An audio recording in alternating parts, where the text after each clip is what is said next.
मनोजदादा आपल्याला बोलतील। D zone मध्ये फक्त संयोजक मंडळी थांबेल, बाकी सगळ्यांनी बाहेर जावं। ज्यांच्या खिशाला बॅच आहे तेवढे थांबतील, स्टेजवर पण कोणी थांबणार नाही प्लीज। फोटोग्राफर फक्त वरती राहतील। यानंतर एक घोषणा देऊया आणि मनोजदादा आपल्याला बोलतील। एक मराठा, मनोजदादा तुम आगे बढ़ो। छत्रपती शिवाजी महाराज की। अरे तुमचं आमचं नातं काय? धन्यवाद। यानंतर मनोजदादा जरंगे पाटील।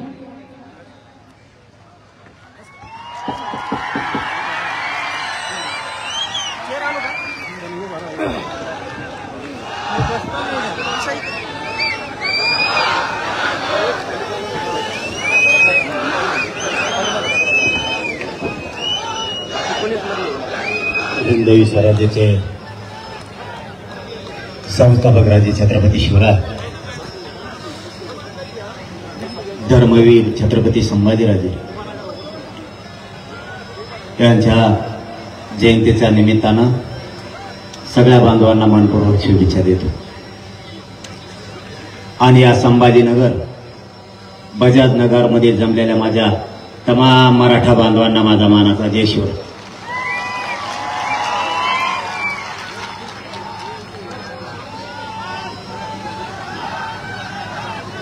लोक म्हणतात मराठा एक येत नाही, आणि या संभाजीनगरच्या ग्राउंड मध्ये मराठ्यांना बसायला सुद्धा जागा नाही राहिली।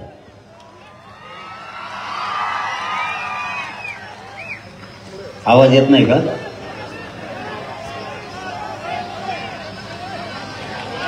आवाज येत नाही? अरे बाबा आवाज वाढ वाढ वाढ कचून काय तो तर काय जायचं।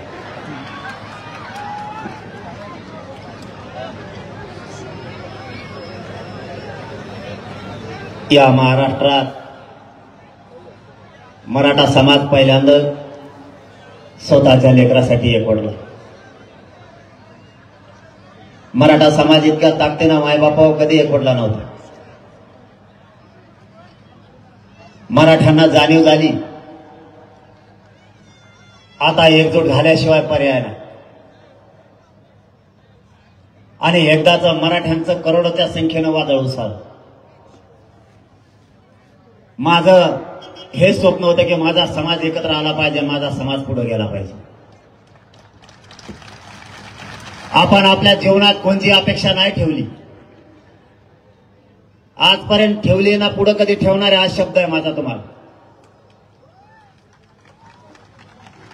कित्येक जणाला तरी वाटत होता हा मराठा समाज एकत्र नाही आला पाहिजे, ही मराठा देशाच्या पाठीवर एक अशी जात आहे, ही जर एकत्र आली त्याला हवं ते मिळाल्याशिवाय राहणार नाही। त्यांचं दुसरं स्वप्न होतं मराठ्यांना ओबीसीतून आरक्षण मिळू द्यायचं नाही। हे दोन स्वप्न घेऊन ते 70 वर्षापासून वाटचाल करत होते, आणि ते रचलेलं षडयंत्र ते यशस्वी सुद्धा होत होते मायबापावर। त्याला कारण होतं तुम्ही आणि मी एकत्र येत नव्हतो, आणि आपल्या लेकराचा घात आपल्याच हाताने होत होता। शेवटी मराठ्यांनी मनावर घेतलं मराठा एकही करायचा आणि मराठ्यांना ओबीसीतूनच आरक्षण मिळवून द्यायचं। भीती घातली जायची, मराठ्यांनी ओबीसीतून आरक्षण मागायचं नाही, भीती घातली जायची। अरे बाबा बालसर काय करतोय, लय अवघड कार्यक्रम आहे।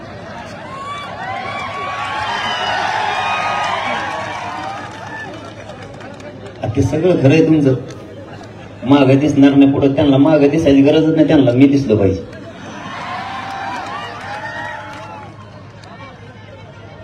एकदा दाखवा रे किती जनसागर उसळला, एकदा सगळे मोबाईल चालू करून मीडियाच्या बांधवांनी दाखवा बरं महाराष्ट्राला, सगळ्यांना मोबाईलच्या बॅटरी सुरू करा।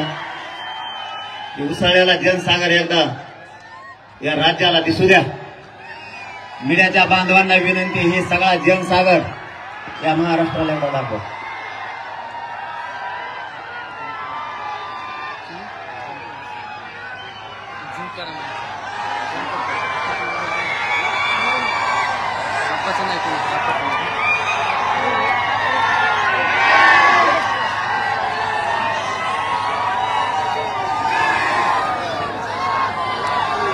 डेंजर आ गया मोबाइल बस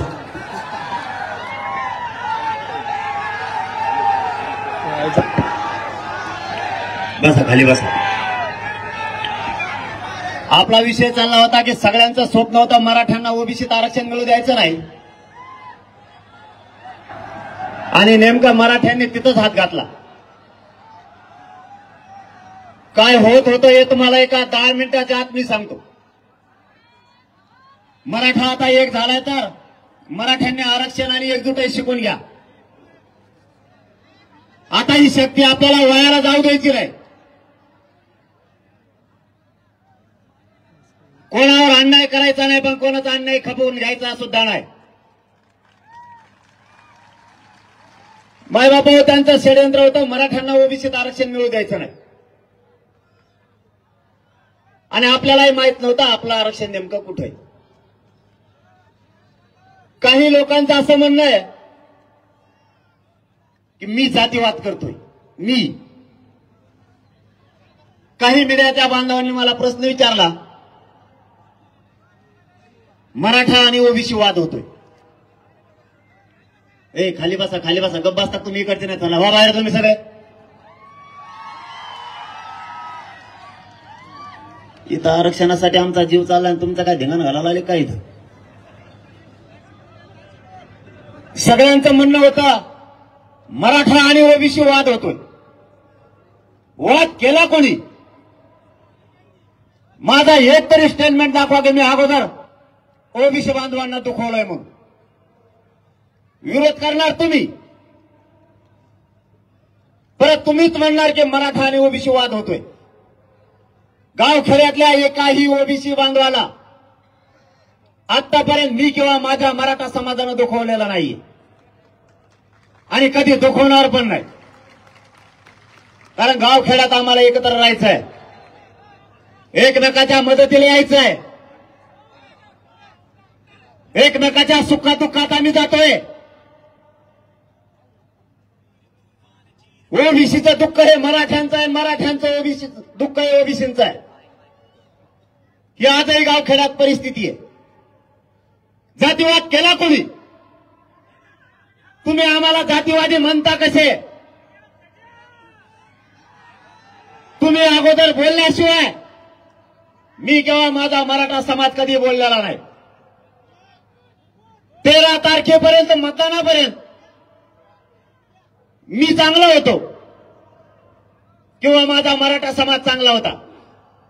एकदा 13 तारीख झाली, मतदान संपलं, गुरगुर करायला पुन्हा सुरुवात केली. ही तुमची नियत. आम्ही तुम्हाला कधी जातीत तोडलं नाही आणि जातीत तोलायचा प्रश्नच येत नाही. कारण हा महाराष्ट्र पुरोगामी विचाराचा आहे. जसाच तो पुरोगामी विचार मराठ्यांसाठी आहे तसाच बाकीच्यांसाठी सुद्धा असला पाहिजे. मी माझ्या मराठ्यांना या संभाजीनगरमधून आवाहन करतोय आणि याच्या अगोदर मी 6 दिवसापूर्वी केलंय. सगळ्यांनी शांत राहा. माझा समाज सुद्धा शांत आहे. काय चुका करतायत कोण बघू. 1 महिनाभर शांत राहा. काही जण म्हणलेत निवडणूक झाल्यावर बघू, मतदान झाल्यावर बघू. काय बघशील रे तू?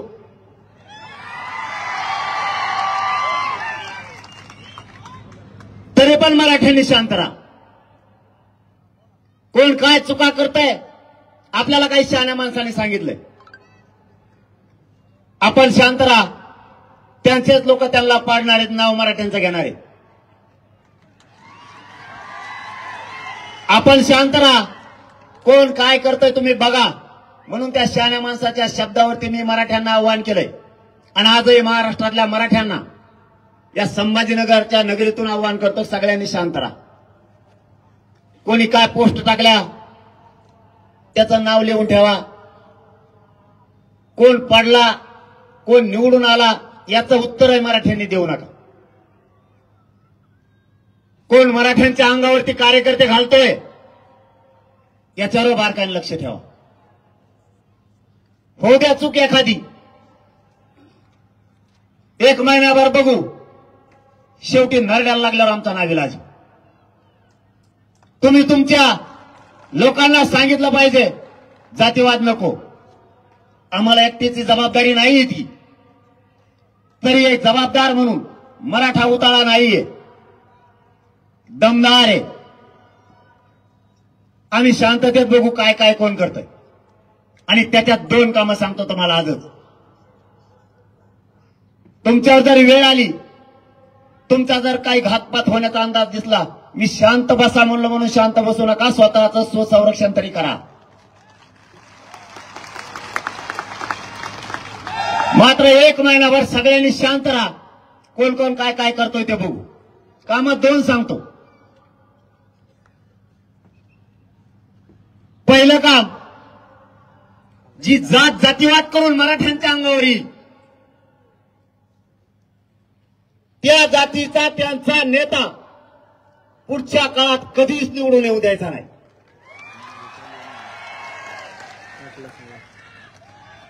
जाहीर त्याचं नाव घेऊन त्याला विरोध करायचा.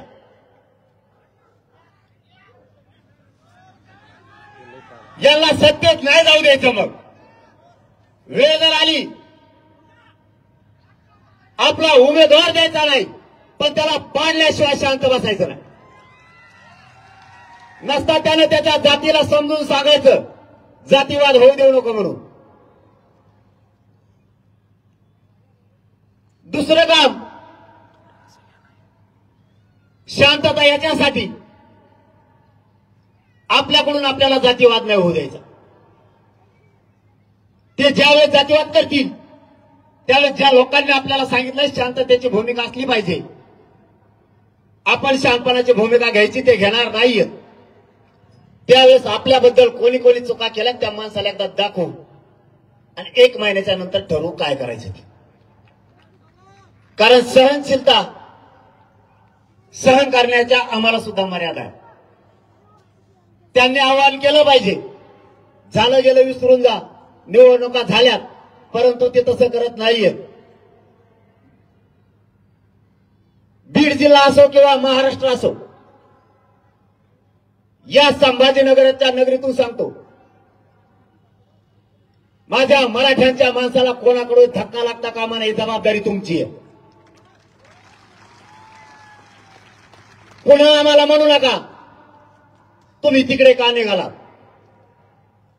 मी 1 महिना शांत बसणार, माझा मराठा समाजही शांत बसणार. पण जर या महिन्यात आमच्या मराठ्यावर अन्याय झाला तर माझ्या मराठा समाजाला चांगला माहिती आहे गुंडगिरीचे आडे उद्ध्वस्त करायचे कसे. तुम्ही आम्हाला जातीवादी ठरवता कसे. उपोषण शांततेत तुम्हीच आमच्यावर हल्ले करणार, तुम्ही आमच्या विरोधात मोर्चे काढणार. क्रांती मोर्चे निघाले, मूक मोर्चे शांततेत होते. आम्हाला जातीवादी म्हणताय, प्रतिमोर्चे काढले कोणी. कोण जातीवादी. माझा मराठ्यांचा हक्काचा असणारा आरक्षण मी मागतोय, त्याला विरोध केला कोणी. तुम्ही आम्हाला जातीवादी म्हणता कसे. त्याचं सोडून द्यावं.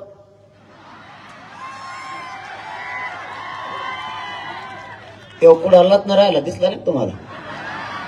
आपल्या नादी लागल्यावर तसंच होत असतं. कारण मी एकदा मागा लागलो ना, दुमता तिमता करूस तर खाली टेकूस तर माग हटत नाही. म्हणूनच बाकीच्याला सांगतो, जातीच्या जीवावरती माझ्या मराठ्यावर अन्याय करू नका. तुम्हाला राजकारणातून कायम संपविल मी आणि माझा मराठा समाज होता. तुम्ही आज निवडून येताल, पडताल, तुम्हाला वाटत असं होऊन गेलं, पुढे लगेच विधानसभा आहे. ज्या जातीच्या लोकांनी मराठ्यांना त्रास दिला तिथे वेळे प्रसंगी उमेदवार देणार नाहीत, पण तुला पाडल्याशिवाय मराठी माग हटणार नाही. त्यामुळे आतापासून सावध राहा. आणि होणारा जातीवाद बंद करायच्या कामाला लागा. नसता तुमची दशा त्याच्यासारखीच होईल. तो एकीकडे कांदे सध्या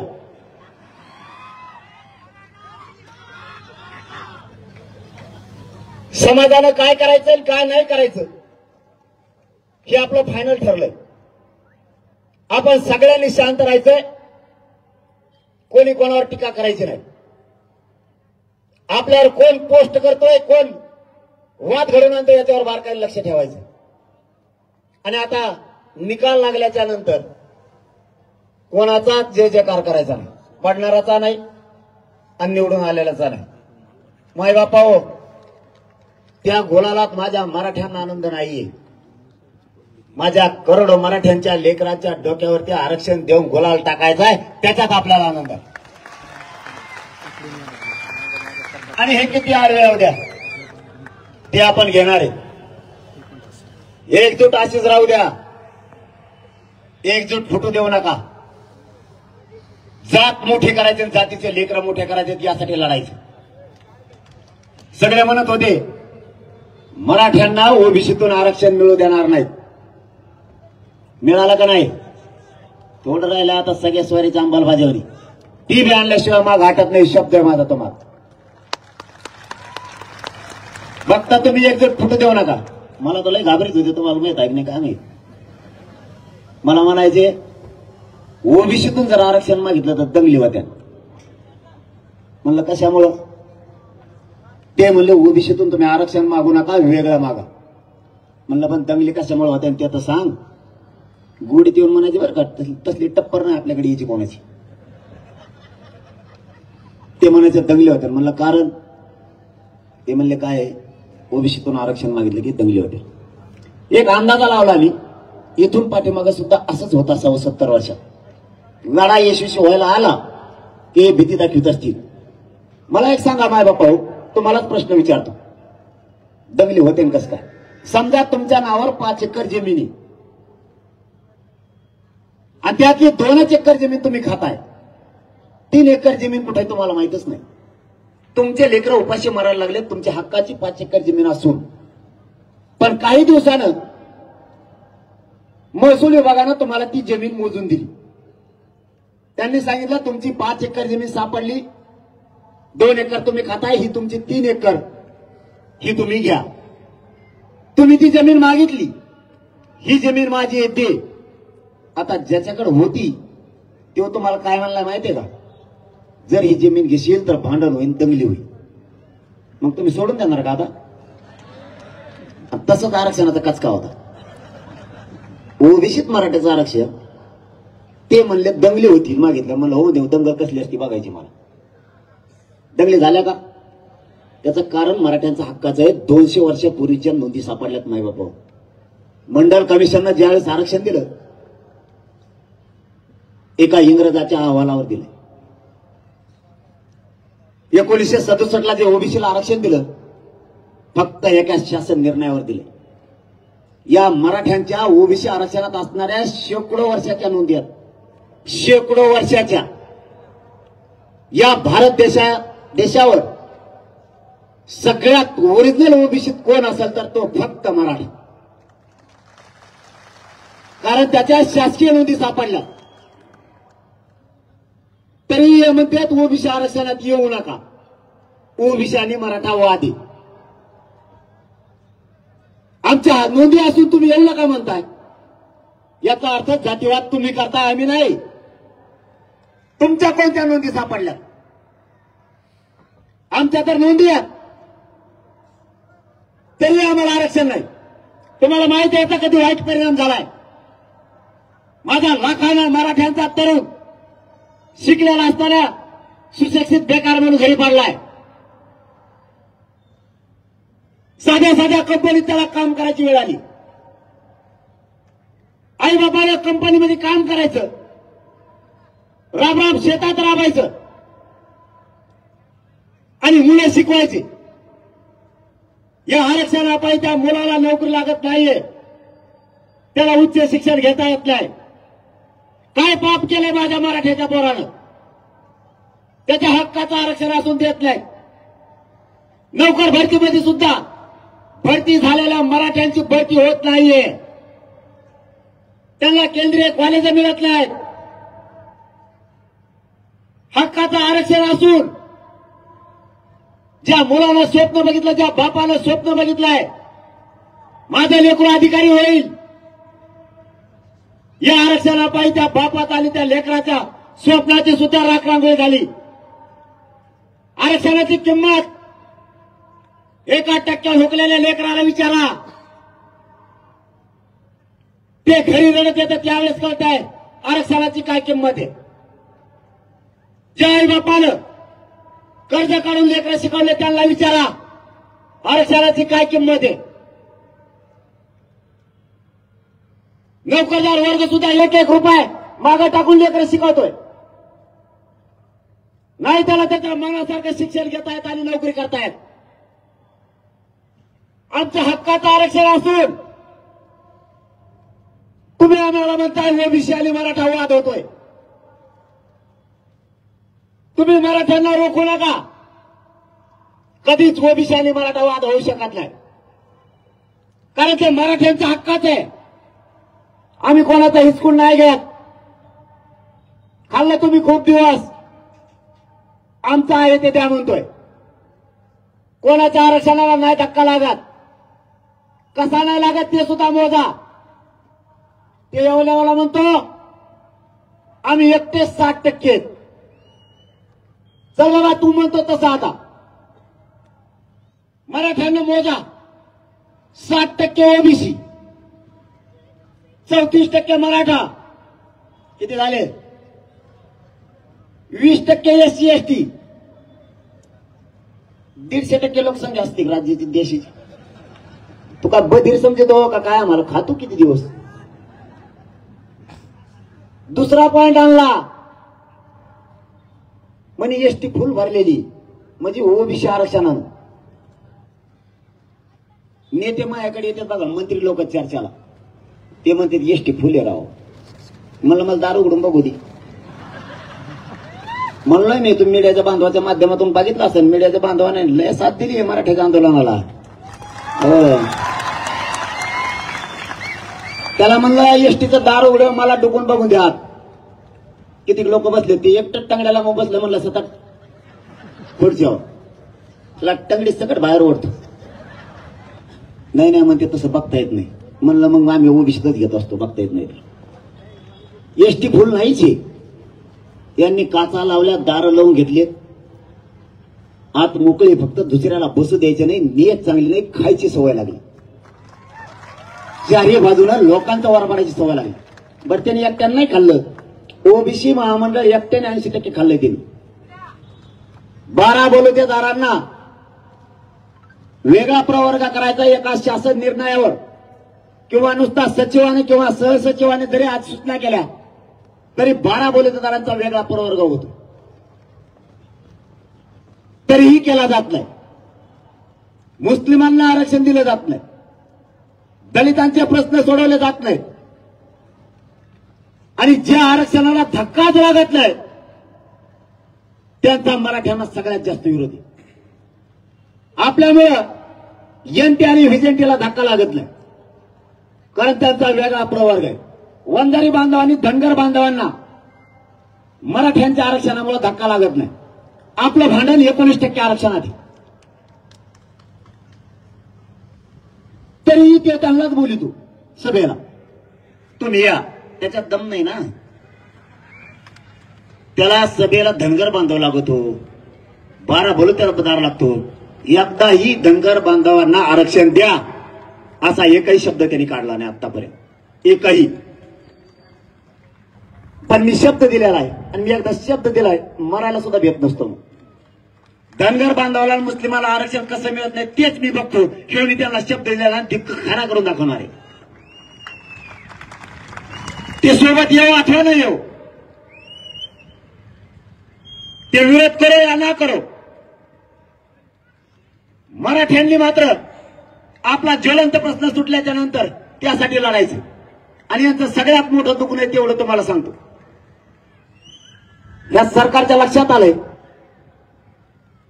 हे जर असंच राहिला म्हणजे मी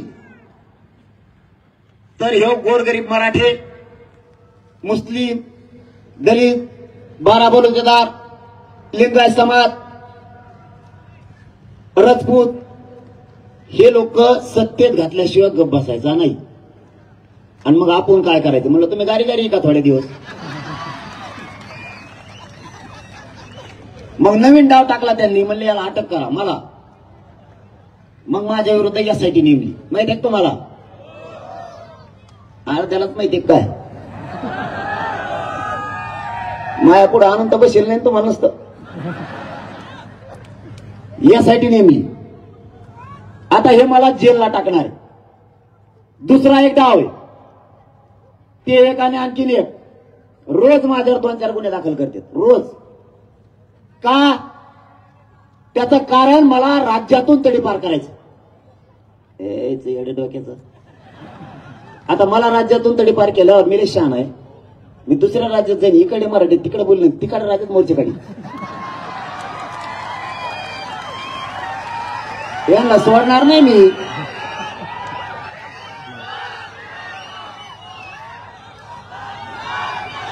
ते डाव यांचा फेल झाला. मग दुसरा डाव आता एसआयटीचा. म्हणजे एसआयटी नेमा, त्याला जेलला टाकून द्या. मी जेलात जाईल. मी जेलमध्ये सडन, पण मराठ्यांचे आयुष्यभर गद्दारी नाही करणार.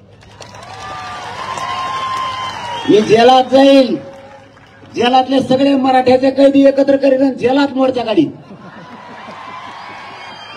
मी आपल्याला सुद्धा झोपा नाही येऊ देणार.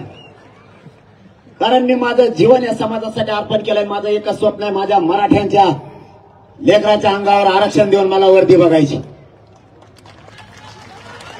त्यामुळे मी भेट नाही. आणि फडणवीस साहेब आणि शिंदे साहेब, तुम्ही मला जेलात टाकताल, पण हे 6 करोड मराठ्यांचा आग्यामुळे हे कसं गप्प असेल? असे स्वप्न नका बघू. हे स्वप्न बघायचं बंद करा आणि गोडी गुलाबीनं प्रस्थमार्ग काढा. आधी सुद्धा तुम्ही काढली, सगळ्या सोयऱ्यांची आधी सुद्धा तुम्ही काढली, तिची अंमलबजावणी करा. बाकीच्या भानगडीत पडू नका. तुम्ही मला आंदोलनात हलक्यात घेतलाय, राजकारणात सुद्धा हलक्यात घेऊ नका. सगळ्याचे तांगे पलटी करीन मी, त्याशिवाय शांत बसायचं नाही. सगळ्या सोयऱ्यांची अंमलबजावणी त्या मला राजकारण नाही करायचं. ते माझा मार्ग नाहीये. मला आणि माझ्या समाजाला राजकारणात नाही जायचं. आमचं आरक्षण आम्हाला द्या. तुमचं राजकारण तुम्हाला नकला. तुम्हालाही सांगतोय, कोणत्या नेत्याच्या पुढे करायचं जरा बंद करा. तुमचे लेखा अधिकारी करायचं बघा, त्यांना शिक्षण द्या. आरक्षणातून अधिकारी बनवा. तुमच्याच लेकराच्या मागं पुढे पळती रे. यांच्या चपला उचलायचं बंद करा. नाद लागलेला पूर्ण सोडा जरा राजकारणाचा. रक्तात आरक्षण राहू द्या. स्वतःचे लेकरं मोठं करायचं बघा. या आरक्षणात इतकी ताकद आहे की या महिन्यात पाठीमागच्या आठवड्यापासून 150 पेक्षा जास्त मराठ्यांचे पोरं अधिकारी बनलेत आरक्षणाच्या जोरावर. 4 उपजिल्हाधिकारी झालेत. 2 मुली केंद्रात गेल्यात. ज्यांची 21वी रँक आली होती, आरक्षण मिळाल्याच्या नंतर त्या लेकराची 21वी रँक बदलून 2 वर आली आणि केंद्रात हाय दर्जाचे अधिकारी बनले. हे स्वप्न बघा. नेत्याला आणि नेत्याच्या पोराला मोठं करायचं बंद करा. तेव्हा नाही कामाला येणार तुमच्या. ते निवडून येईपर्यंत चपला सकट तुमच्या पाया पडाल. नंतर तुमच्या लेकराकडे डुकून सुद्धा बघणार नाही. कोणत्या नेत्याची तुम्हाला गरज नाही. तुमच्या जीवावर ते डेअरिंग करतोय. तुम्ही फक्त अंग काढून घ्या, त्याला कुत्रं सुद्धा विचारणार नाही. आत्ताच मराठी कार्यक्रमाला जात नव्हते कसे हाल होते त्यांचे. ते मंदिरात आले की लोक घरी जायचे आणि ते घरी आले की लोक मंदिरात जायचे. काही काहीची साखर वाढलेली आणखीन दवाखान्यात. त्यांना लोकांशिवाय करमतच नाही. यांच्या भोवती जाऊ नका. मावशी होतो मला एक काम सांगतो. आई किती वाजले रे? आचार साहेब नसतो ना आता मयातल्या मागं लागत येतो. मोठ्या चलूल्या कवर तुम्हाला जायचंय बोलू का बची मग बिंदास चलून राहत माकर कार्यक्रम. मावशी होतो मला काम सांगत.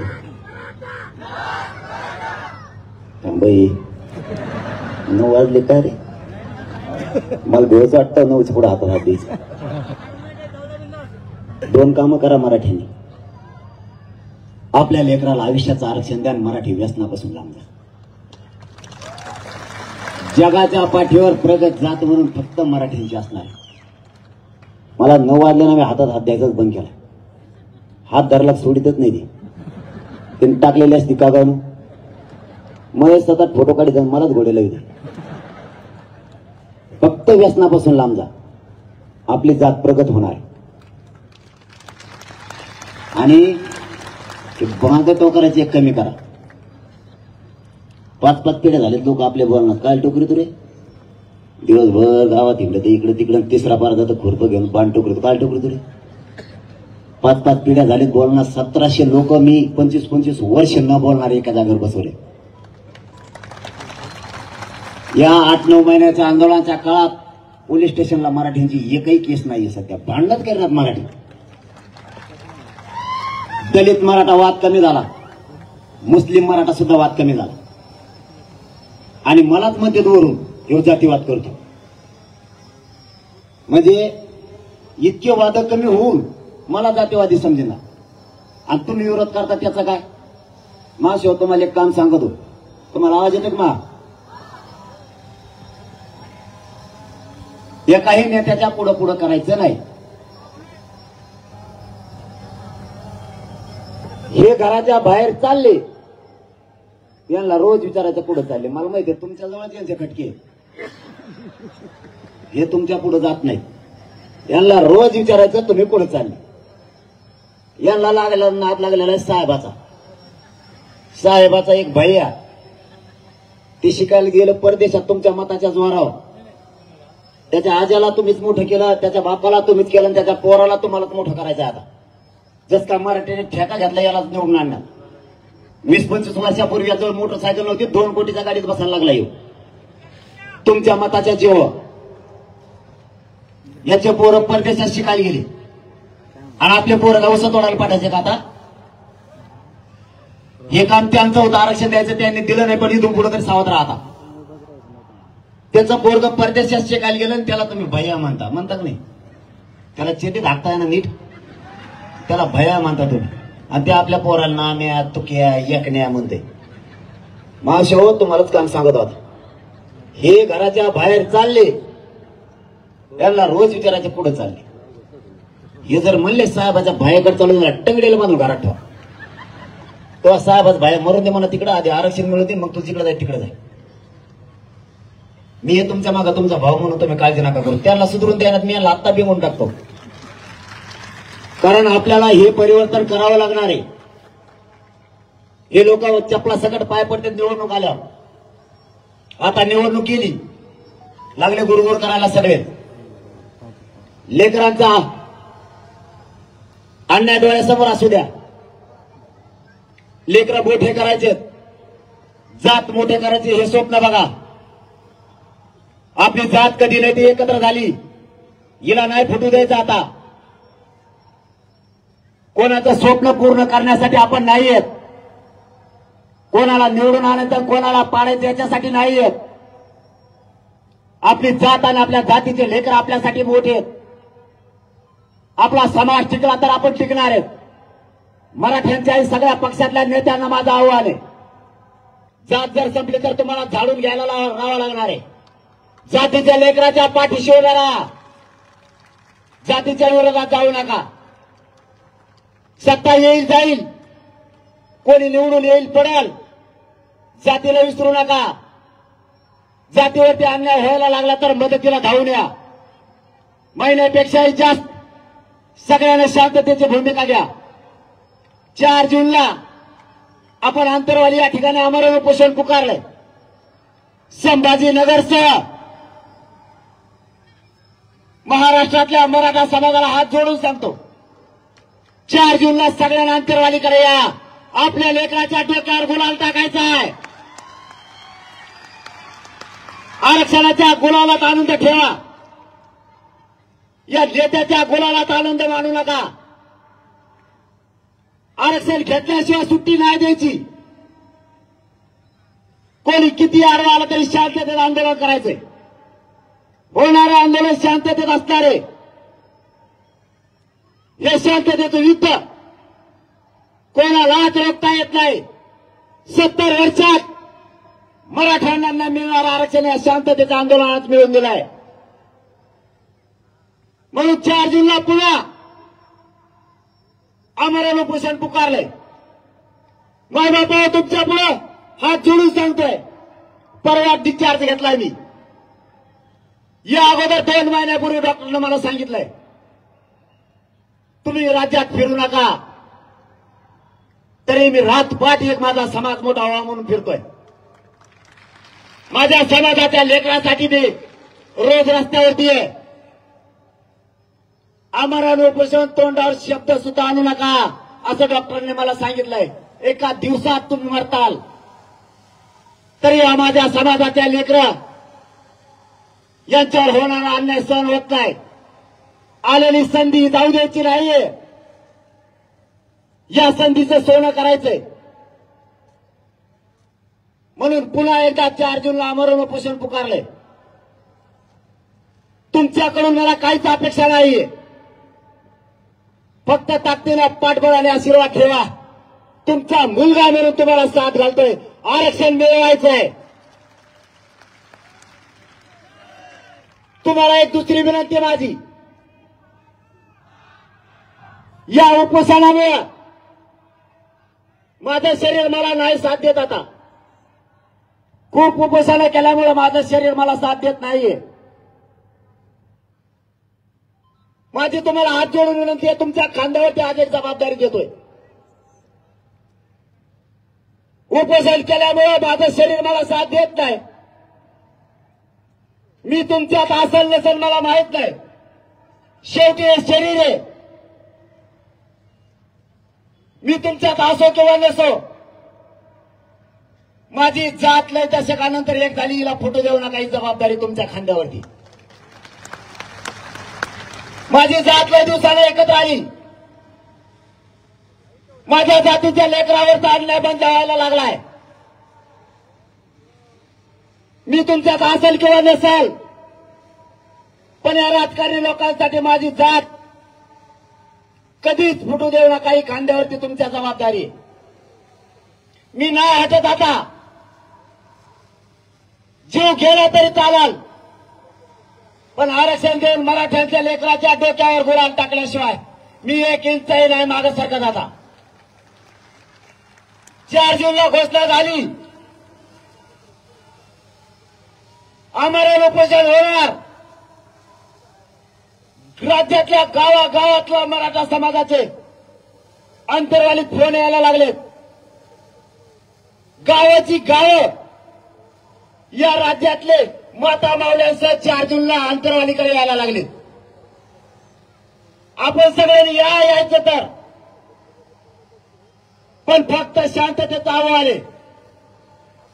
मी तुमच्या लेकराला आरक्षण दिल्याशिवाय हटणार नाहीये. शांततेत या. बसायचं तर शांततेत बसा. रोज हजारो फोन त्या अंतरवालीत खणकायला लागलेत. 4 जूनला गावची गावं आम्ही अंतरवालीत येणार आहेत म्हणून आपण पाठबळ आणि आशीर्वाद देण्यासाठी या. पण हे आंदोलन शांततेचं आहे. मायबापू माझ्याकडे आग्रह धरू नका. महाराष्ट्रातल्या मराठ्यांना या संभाजीनगरमधून सांगतो, उपोषण मागे घेण्याचा माझ्याकडे कोणी आग्रह धरू नका. कारण माझ्या मराठ्यांच्या लेकराला मोठं करण्याची एवढी संधी आहे. मग तो कोणताही पक्ष असू द्या, सगळ्या पक्षातला मराठा आरक्षण घेणारे आणि त्याचे लेकरं मोठं करणारे. विरोध करू नका. एक जुटीनं ताकदीनं करोडच्या संख्येने शांततेत मराठ्यांनी एकत्र या. आपल्या लेकराला न्याय द्यायचा आहे. माझा हट्ट एवढाच आहे. माझ्या समाजाच्या लेकरांवरचा होणारा अन्याय मी नाही बघू शकत. मराठ्यांचे पोर आत्महत्या करायल्यात, सरकारला नाही दिसत. आज आमच्या 400 पेक्षा जास्त आई बहिणीच्या कंपनाचं कुंकू या सरकारमुळे पुसलाय. करता माणूस घरातला गेल्याच्या नंतर त्या कुटुंबाला विचारा काय दशा होती त्या कुटुंबाची. आज आई बहिणीचं कंपा उघडं पडलाय. लेकर आत्महत्या करायला लागलेत. माय बापा, एकदाच या लेकराला मराठ्याचं आरक्षण द्यायचंय. मी सगळा जीव डावावर लावलाय. माझं कुटुंब सुद्धा डावावर लागलाय. तुम्हाला माहित झालं असेल. सरकारने ठरवलंय. मी जर असं ऐकत नसाल, मी जर याला मॅनेज होत नसेल, पैशानं किंवा पदानं जर मी त्यांना मॅनेज होत नाही, माझी इमानदारी आणि निष्ठा सरकार विकत घेऊ शकत नाही. हे सरकारच्या लक्षात आल्याच्या नंतर सरकारनं दुसरा डाव रचलाय. माझ्या कुटुंबावरती हल्ला घडून आणायचा. इतका नीच विचाराचं सरकार कधी मी माझ्या उभ्या जीवनात बघितलं नाही. मी नाही इमानदार ऐकू शकत.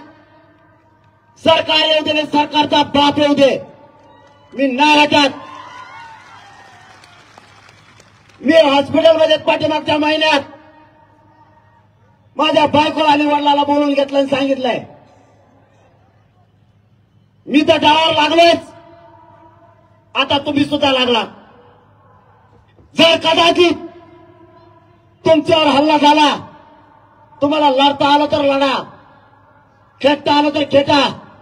तुम्ही सगळे जरी मेलात तरी एक इंचही मी जातीला सोडून मागं नाही सरकू शकत. मायबाप मराठ्यांनो, मी तर डावावर लागलोच, पण मी कुटुंब सुद्धा डावावर लावलाय. आता बापालाही सांगितलं आणि बायकोलाही सांगितलं, मेलं तर डोळ्याला ठेंब आणू नको. आणि बापालाही सांगितलं, तुम्हाला 4 मुलं आहेत, एक जर गेला तर 3 मुलं होते समजा. डोळ्याला पाणी आणू नका, आनंद देत राहा. मी मात्र माझ्या मराठ्यांना उघड्यावर सोडून करोडो मराठ्यांच्या लेकराला आरक्षण दिल्याशिवाय जीव जरी गेला तरी मी मागं नाही हटू शकत. माझं रक्षण करायला माझा 6 करोड मराठा समाज खंबीर आहे. नाही गरज मला कोणाच्या आरक्षणाची. माझं फक्त तुम्हाला आव्हान आहे, सगळ्यांनी शांत राहा. कोणी जातीवाद करायचा प्रयत्न केला त्याला उत्तर सध्या देऊ नका.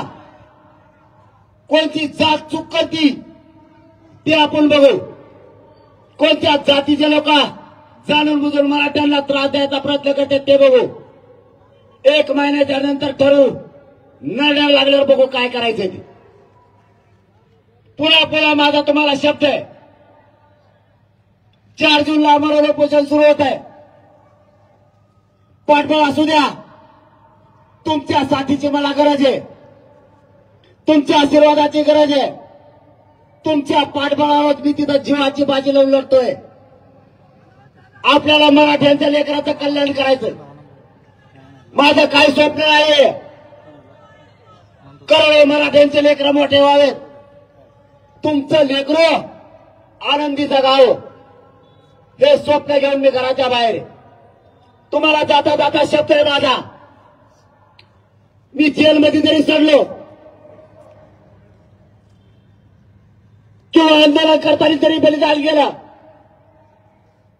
तरी तुमच्या लेकराच्या डोक्यावर आरक्षण देऊन गुलाल टाकल्याशिवाय 1 इंचही मागे सरकारणार नाही. शब्द तुम्हाला देतो आणि थांबतो. धन्यवाद. जय शिवराय. मला चालता येत नाही, मला रस्ता करून द्या चालायला. वरती कोणी द्यायचं नाही.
फक्त संयोजक मंडळी थांबेल, बाकी सगळ्यांनी बाहेर जावं. ज्यांच्या खिशाला बॅच आहे तेवढे थांबतील. स्टेजवर पण कोणी थांबणार नाही प्लीज. फोटोग्राफर फक्त वरती राहतील.